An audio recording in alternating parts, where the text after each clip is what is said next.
থাকবা, খাইবা, ঘুমাইবা, আরাম করবা, চিরস্থায়ী জান্নাত দিলাম, সুখের জায়গা। কিন্তু খবরদার শাজারাতা ফাতাকুনা মিনাজ জালিমিন, ওই গাছের কাছেও যাইবা না। আদম আলাইহিস সালাম গাছের কাছে শুধু গেলেন না, শয়তানের প্রবচনে ফেসে গেলেন, ওই গাছটার কাছে গেলেন, ফলটা খেয়ে ফেললেন।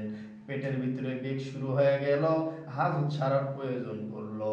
জিবরাইলকে ডাক দিয়ে বলে, ও জিবরাইল, আমার তো হজত করব কোথায়? জিবরাইল আমিনকে ডাক দেয়, আল্লাহ বলেন, জিবরাইল যাও, জলদি করিয়া যাও, আদমকে জানাইয়া দাও জান্নাত কোনো জরুরত ছাড়ার জায়গা নয়, জান্নাত আরামায়েশ করার জায়গা। জরুরত করার যদি প্রয়োজন হয় দুনিয়ার যুগে পাঠিয়ে দাও। বাবা আদমকে দুনিয়ায় পাঠানোর পরে, ও মুসলমান, আদম নবীকে দুনিয়ার জমিনে পাঠানোর পরে